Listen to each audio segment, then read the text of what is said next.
قبل ما نبدأ ملخص الفيلم يلا نكسب شوية أجر مع بعض.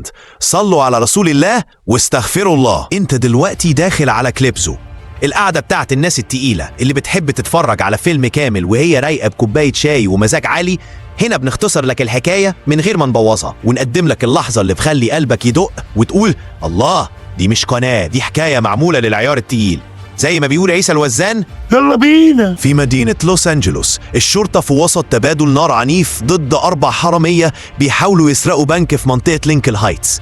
2 من الحرامية جوه البنك بيراقبوا الرهائن، وال2 التانيين بره بيضربوا نار على الشرطة بأسلحة أوتوماتيكية ولابسين دروع كاملة، وده مخليهم متفوقين على الشرطة اللي معاهم أسلحة خفيفة بس. لحسن الحظ وحدة سوات بتوصل بسرعة. الضباط جيم وبراين بينزلوا من الهليكوبتر بالخبال مع 2 كمان، وبينزلوا فوق سطح البنك، وهناك بيحفروا طريق بينزلهم لغرفة التخزين، وبيلاقوا طريق آمن للردها باستخدام كاميرا تجسس خاصة. وفي نفس الوقت قناصة من سوات خدوا مكانهم فوق سطح مبنى تاني قدام البنك، وفريق تالت بدأ يدخل من على الأرض. في اللحظة دي واحد من الحرامية اللي بره حاول يهرب بالعربية، لكن القناص صاده برصاصة واحدة. الحرامي التاني فضل يضرب نار على الشرطة، بس فريق الأرض وصلوا ليه بسرعة وأسقطوه هو كمان. الحرامية اللي جوه ابتدوا يتوتروا، وفريق الأرض بعت لهم تليفون آمن علشان المفاوض بتاع السوات يحاول يتكلم معاهم ويسيبوا الرهائن. المفاوض بيكلم الحرامية، والضابط فيناسكيز كلم فريقه اللي جوه البنك وقال لهم يستنوا، بس براين طنش الأوامر، نط على غرفة التخزين، وجيم ما كانش قدامه حل غير إنه يجري وراه، وبراين تسلل من ورا لحد ما وصل لمكان كويس يقدر يضرب منه الحرامية. فيلاسكيز فضل يتصل بيه بس مفيش رد. واحد من الحرامية مسك ست وجه عليها السلاح وكان ناوي يقتلها. براين شاف كده، ضرب عليه رصاص عدت من كتف الست وقتلت الحرامي، بس جرحت الست في نفس الوقت. جيم خلص على آخر حرامي وكده العملية خلصت. بعد كده جيم راح يطمن على الست وطلب إسعاف، وبراين سأل إذا كانت هتبقى كويسة، بس جيم اتنرفز وقال له إنه مش راضي عن اللي عمله. في القسم الكابتن فولر كان غاضب جدا من جيم وبراين علشان خلفوا الأوامر، خصوصا إن الست المجروحة ناوية ترفع عليهم قضية. فولر طردهم من وحدة السوات، بس فيلاسكيز تدخل وقال له يخليهم في الفريق على الأقل علشان ممكن ياخدوا فرصة يرجعوا تاني. فولر وافق وحطهم في شغل اسمه خدمة القفص، شغل مهين بيشمل ترتيب الأسلحة وتوزيعها على باقي الضباط. براين اتضايق واتخانق مع فولر وخرج من القسم غاضب. فولر عرض على جيم يرجعه للفريق، لو وافق يبلغ عن براين ويتهمه بالتهور. براين قرر يسيب الشغل وبدأ يلم شنطته. فجأة جيم قال له إنه شايف فعلا إنه كان متهور، وحصلت خناقة وجيم رفض يستقيل زيه. براين افتكر إنه جيم بلغ عنه، ضرب له دماغه في المراية ومشي. بعد 6 شهور جيم لسه بيتمرن في وقت فراغه، بس في الشغل شغال في قفص الأسلحة، بيعمل حاجات بسيطة لباقي الضباط. في يوم الرقيب هوندو دخل القسم وطلب من جيم يصلح له البندقية المعدلة بتاعته. جيم لاحظ التعديلات وانبهر بيها. بعد كده هوندو قعد مع فيلاسكيز علشان يتكلموا عن المقالات اللي بتهاجم شرطة لوس أنجلوس، واللي بسببها المدير قرر يعمل إصلاحات في القسم. فيلاسكيز طلب من هوندو يشكل فرقة سوات جديدة، وعرض عليه 2 من رجاله، تي جي ومايكل. هوندو وافق وقال إن هيختار 3 كمان من الملفات، بس فولر هو اللي هياخد القرار النهائي. بعد ما خلص سلاح هوندو، جيم رجع بيته لقى صاحبته بتحاول تسيب الشقة. قالت له إن العلاقة ما بقتش زي زمان، وإنه اتغير من ساعة ما خرج من سوات. حاولت تبوسه آخر مرة بس هو رفض وسابها تمشي. تاني يوم في الشغل اتضح إن جيم اخترع أداة جديدة وهو في القفص، خطاف وسلسلة ضخمة بيستخدمهم لهدم الحيطان أو المتاريس، وسماها مفتاح المدينة. وهو بيشرح الاختراع لزميله هوندو دخل وشكر فكرته وخد سلاحه وكان مبسوط بالتعديلات اللي جيم عملها. بعد كده بفترة هوندو خرج بمجموعة ضباط علشان يتدربوا في ميدان الرماية. تي جي ضرب نار أحسن من هوندو، فهوندو راهن ب$200 إن جيم هيغلبه. تي جي وافق وفعلا جيم فاز وسط دهشة الكل ما عدا هوندو. وفي نفس الوقت المجرم الفرنسي أليكس وصل لوس أنجلوس، وكانوا الحراس هيصادروا السكينة بتاعته، لكنه أقنعهم إنها هدية عائلية. رجالته استقبلوه وودوا له باسبور مزيف علشان يستخدمه بعدين، وبعدين راح يزور عمه في مطعم وادعى إنه جاي يفاجئه بعيد ميلاده.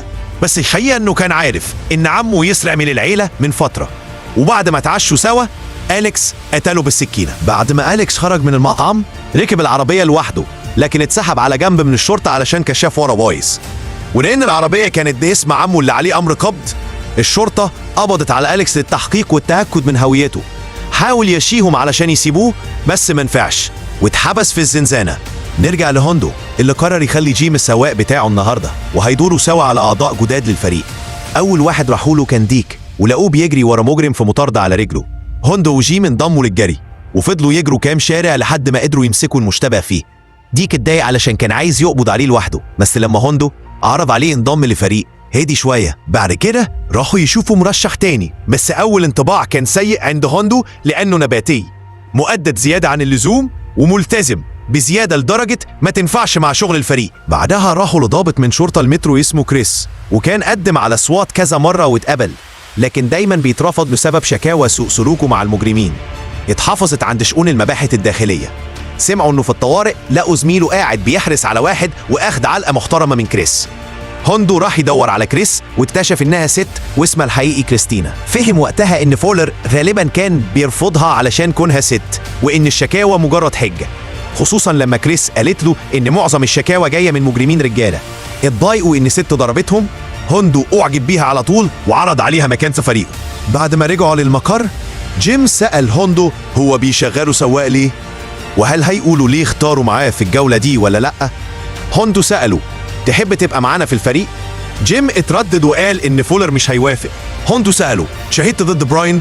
ولما جيم قال لأ، هوندو اداله آخر مكان في الفريق. في اجتماع تشكيل الفريق فولر رفض وجود كريس وجيم زي المتوقع، بس هوندو رفض يتراجع. فولر عرض حل وسط، هيوافق على التشكيل بس لو فشلوا في اختبارات السوات الأولية كريس ترجع شغلها القديم وجيم وهوندو يطردوا من القسم. هوندو وافق لأنه وافق إن الفريق هيعدي الاختبارات. بدأ التدريب وأعضاء الفريق بدأوا يتعرفوا على بعض. اتضح إن جيم كان على علاقة قديمة بأخت مايكل، ومايكل فاكر إنه أداها، فحصل بينهم شد وكادت خناقة تحصل، لكن باقي الفريق تدخل. هوندو بدأ يمرنهم على كل حاجة، الاقتحام، السلاح، اللياقة البدنية، التصويب البعيد. في البداية كان في صعوبات، بس بعد شوية الأداء اتحسن. في تمرين القناصة كانوا بيصوبوا على كروت لعب وطلع عندهم دقة عالية جدا. كمان عملوا تدريبات اقتحام لمباني فاضية علشان يتعلموا ينقذوا رهائن بدون ما حد يتصاب. بعد كذا يوم جه وقت التقييم النهائي للفريق. التحدي يقتحموا طيارة مختطفينها زمايلهم وبيستخدموا بنادق بويا. هدفهم يسيطروا على الطيارة في أقل من 8 دقايق. جيم لاحظ مدخل غير متوقع في الطيارة، فتحة صغيرة بتاعت الأكل ينفع كريس تدخل منها. الفريق دخل بعربيتهم من تحت الطيارة وبدأوا يفتحوا فتحة من تحت. واحد منهم طلع فوق الطيارة علشان يستخدم الشباك. كريس دخلت من فتحة الأكل والباقي لقوا فتحة فيها فخ. لحقوا يعطلوه قبل ما يشتغل. عدوا ل3 وهاجموا سوا. الفريق كان موزع جوه الطيارة وقدروا يخلصوا على ال6 إرهابيين بسرعة من غير ما تتصاب أي رهينة، مع إن تي جي اتضرب طلقة كانت هتبقى قاتلة لو كانت حقيقية. فولر اتضايق بس الفريق كسر الرقم القياسي. بالليل احتفلوا في كافيه يملكه والد ديك. بعد كام ساعة معظمهم مشي وفضل كريس وجيم، وراحوا بار جيم المفضل. وهم بيشربوا جه براين وقال كلام سلبي لجيم بشكل غير مباشر، وبعدين مشي. وهو ماشي كسر صورة ليه هو وجيم كانت على الحيطة. جيم حاول يلمح لكريس انه معجب بيها، بس هي رفضت بلطف وبعدين دعته لحفلة عيد ميلاد بنتها.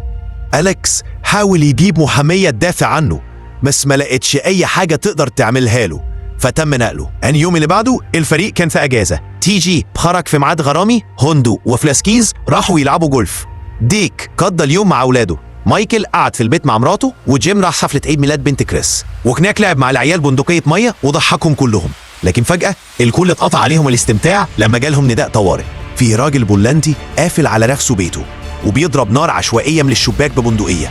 بيقول انه فخخ كل المداخل، ومع ان محدش مصدقه فناسكيز رفض يغامر. جيم اقترح يستخدم اختراعه اللي سماه مفتاح المدينة، وفعلا استخدموه لهد الحيطة الخلفية للبيت وخلصوا على الراجل في ثواني. في قسم الشريف واحد من الضباط اكتشف تفاصيل عن هوية أليكس الحقيقية وبعتها لفلاسكيز اللي طلب من فريق هوندو يرافقوا الأتوبيس اللي بينقل أليكس. لكن في نفس الوقت عصابة أليكس عرفوا إنهم بينقلوه، فمجموعة منهم تنكروا في زي شرطة وركبوا عربية شرطة مسروقة ووقفوا الأتوبيس. طلعوا وقتلوا الضباط وحرروا أليكس. وهم بيهربوا فريق هوندو وصل وسد الشارع، بس العصابة بدأت تضرب نار. المدنيين جريوا في رعب والفريق رد بسرعة وقتلوا المجرمين المتنكرين.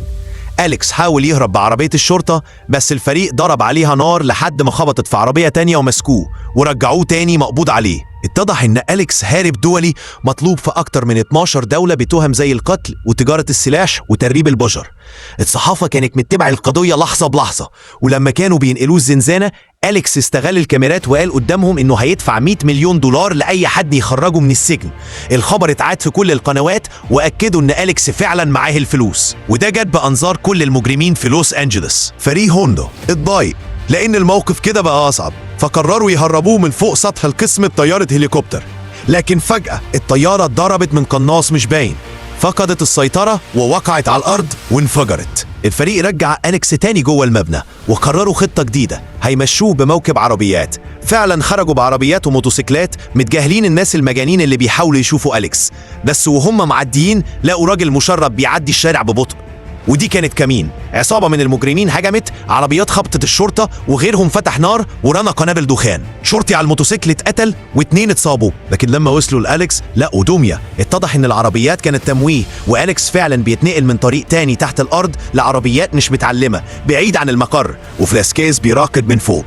الموكب السري ماشي تمام، بس أليكس طول السكة بيشتم فيهم وبيعرض عليهم فلوس عشان يهربوه. عند نقطة التفتيش التانية فجأة تي جي وقف العربية ووجه سلاحه على زمايله. قرر يقبل عرض أليكس. جيم ومايكل حاولوا يقنعوه، بس فجأة براين ظهر ضرب مايكل، واتضح انه العقل المدبر ورا خطة هروب أليكس. قيدوا جيم في العربية وخدوا أليكس وهربوا ناحية المترو. باقي الفريق وصل وأنقذوا جيم واستدعوا الإسعاف علشان مايكل. قرروا يتقسموا، هوندو وجيم يطاردوا العصابة، وديك وسانشيز يسبقوهم للمحطة الجاية. لكن هوندو وجيم ملحقوش القطر. ديك وكريس بلغوا ان القطر ما وصلش اصلا، فراحوا يدوروا عليه في نهاية النفق. لقوا القطر واقف في النص والركاب مرعوبين، وبراين ورجاله اختفوا. السواق قال انهم خرجوا من فتحة صرف صحي. الفريق دخلها، لكن ده قطع اشارتهم مع باقي الشرطة. في نفس الوقت فولر عرف ان تي جي خان وان براين هو المدبر، وبدأ يشك ان الفريق كله ممكن يكون مشارك في تهريب أليكس، خصوصا بعد ما فقد الاتصال بيهم.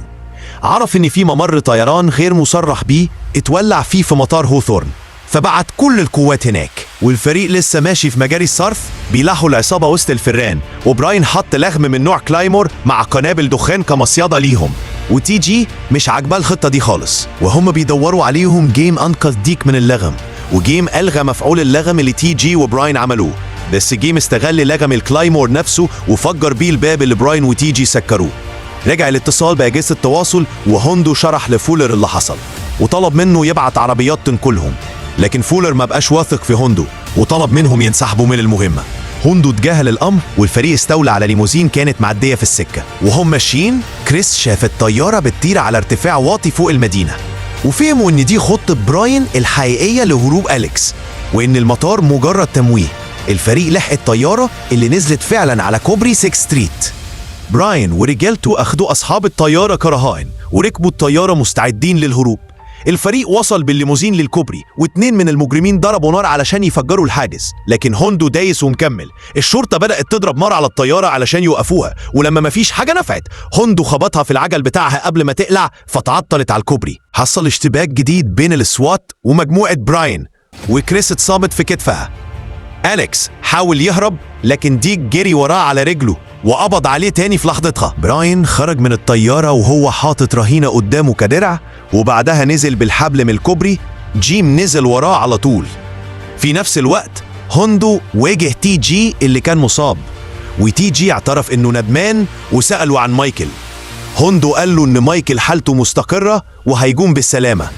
تي جي طلع سلاحه وانتحر.